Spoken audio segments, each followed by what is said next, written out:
fight you on the beaches. I'll fight you on the beaches. Anywhere you want to fight, I'll fight you and I'll beat you, see? And we're back with more of Regime Change. Government name, Mark Herman's Churchill. The game in which, and let's get this box out here now. Yes, the game where the three great statesmen of the Allied powers must work together to defeat Germany and Japan, but also must compete so that they can be the dominant superpower in the post-war world. And this is the final episode, I suspect, of the example of play, the illustrated example of play.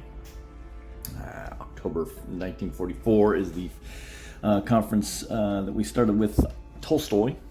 And what has happened is we've gone through all the conference phase. Everybody won their issues, and we allocated all the production, and we assigned all the production to the various fronts. And now we have come to the war phase. Let's get started. I return to London from Moscow and await developments from my bunker. I first get intelligence on the various clandestine operations. Roosevelt received 3 clandestine networks, plus 1 for his OSS. Okay. He received 3 tiddlywinks. That's right. Anybody remember that? But yes, we get these plastic discs that represent the underground movements, underground supplying, various things related to irregular forces, I suppose, in occupied territory.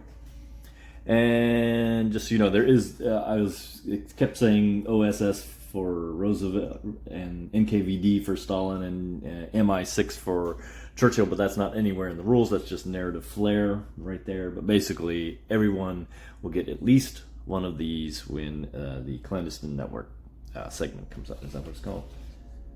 Clandestine network segment, yes. All right, got it right. Anyway, where were we in this narrative? Roosevelt received 3 clandestine networks plus 1 for his OSS, so we've got a rum total of 4 here. And that's a green one, not a blue one. Let me find a blue one. Okay.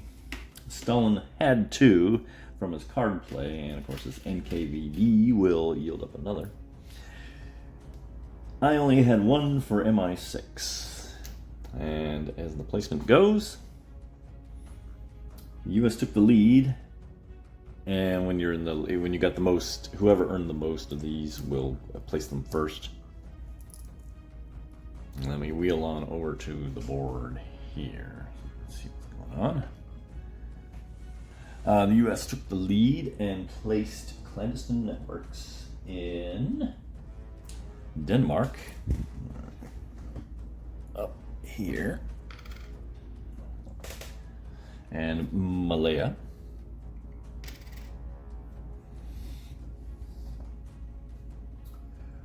And let's see. He then chose to use 1 to remove the Soviet clandestine network in Austria and place his one in the last one? Wait a minute, hang on. Right, Austria. Where's Austria? So these have to balance out when you're placing these. So you have to spend 1 to remove 1 of somebody else's. So that cancels both of those out, and then he places 1 in Austria, like so. Stalin was deeply upset about Roosevelt's aggressive moves in Austria, and used 1 of his clandestine networks to remove the U.S. one, and used his last one to place the network back in Austria. So it's kind of a non-movement here. So he cancels 1 out with 1, and then he places his. And just as a quick reminder that there was a rule change. When Stalin plays his card in the conference phase, he actually gets 2 clandestine networks. That's the rule change, but it hasn't been updated in the illustrated example of play, just so in case you're going through it and wondering where that extra 1 came from. So there you go. Churchill picks it up again. I use my singular MI6 clandestine network to undermine the recent American efforts in Malaya, and I place my political alignment marker gained during the conference to reestablish the monarchy in Greece. Okay, so he's going to use his 1 clandestine network, the plastic disc, to cancel out the 1 that the Americans placed in Malaya. But he's going to take his what do you call this? Political alignment marker and put this in Greece, which is right here. Long live the king. Roosevelt then places his political alignment marker in Denmark, which is where? Over here. And just as a note, you have to have a clandestine network matching your color, basically your clandestine network, in there before you can place a political alignment marker. And all that amounts to victory points in the end. As the main war heated up, intelligence reports. This is actually the military segment now we're in. Intelligence reports indicate the movement of strong German reserves 50% to the Eastern Front. So 3 of these guys are going to go here. While the remaining movements were to the Western Front, 33%. So 2 here. And Italy, 16%. So this one. Now, if we were teaching the game, I might go into a little more detail about how the German, technically the German is in a sense a bot, and there's a box up here that tells you which way all these reserves go. In the Pacific, the IJN, Imperial Japanese Navy, in case you were wondering, sorted to oppose the invasion of the Philippines, with the Japanese army sending strong forces, 50%, to oppose the Soviets. 50% would be what?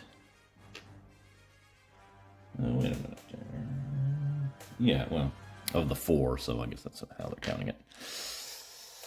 And the Southwest Pacific, so here. As the reports from the various theaters came across the wire, the news was not all good.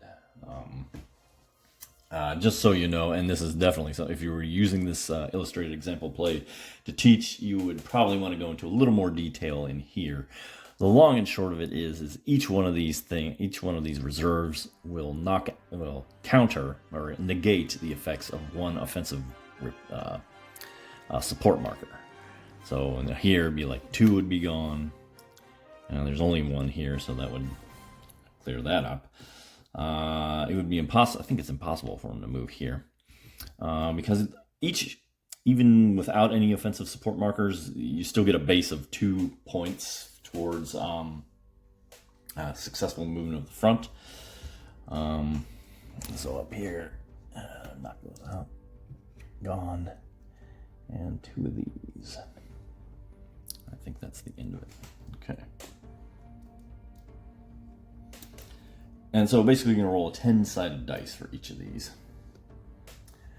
And you have to roll lower than the front strength. And the front strength is, like I said, in this case, this one would only be worth 2. Actually, this one's impossible because this would remove 2. So you could not roll on this one. But for, say, this one up here, you already removed the ones. There's a front strength of 2, 3, 4, 5, 6, 7, 8, 9, 10, 11, 12. So that one's going to be an automatic success, but the question is, will it be a breakthrough? And you have to... how to do that, but we'll leave that for the next time. The well-resourced Western Front advanced into West Germany, so this succeeds.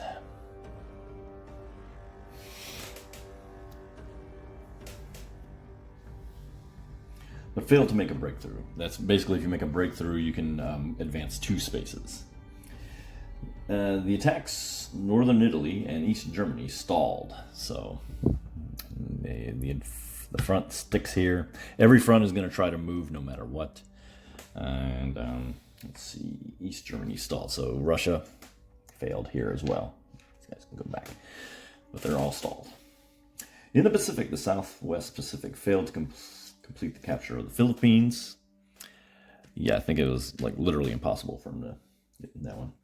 The Southwest Pacific failed to complete the capture of the Philippines, but the Japanese Navy sortied and was eliminated at Leyte Gulf after causing the loss of 1 Allied naval support.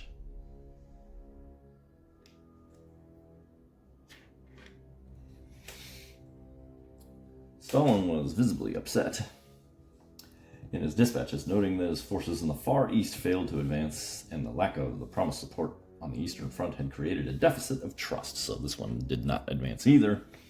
The two bright spots were the two under-resourced fronts. The CBI, so apparently he rolled successfully and that one advanced. And the Central Pacific surprisingly advanced into Burma and Iwo Jima, respectively.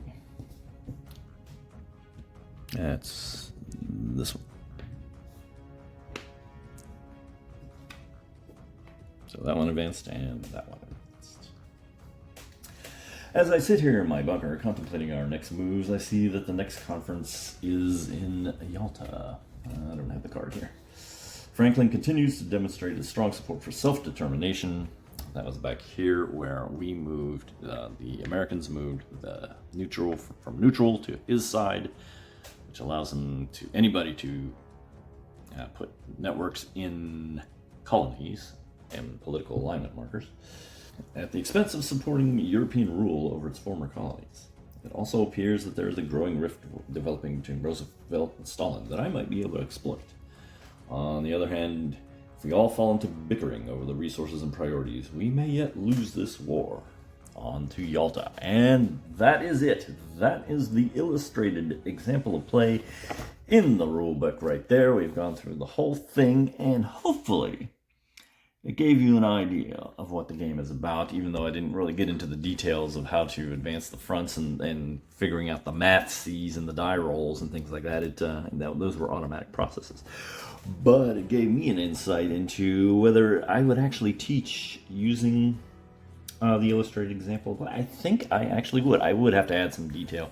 I'd have to add a preface, I think, to help it. But then, and obviously you'd hand each player who didn't know the game, you'd hand them a rigged deck of cards and you'd go through it. I don't know, you tell me. Do you think this is a good way to teach the game? I mean, you're obviously not going to get all the details, and so you'd have to fill it in as when you go to set up your next game.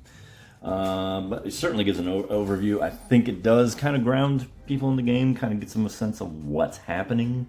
But I'll leave that there. I'm going to leave some general impressions I got from just playing the illustrated example here in the next video, just a real brief video. I think that will be it. So, let me know what you think. Thanks for watching.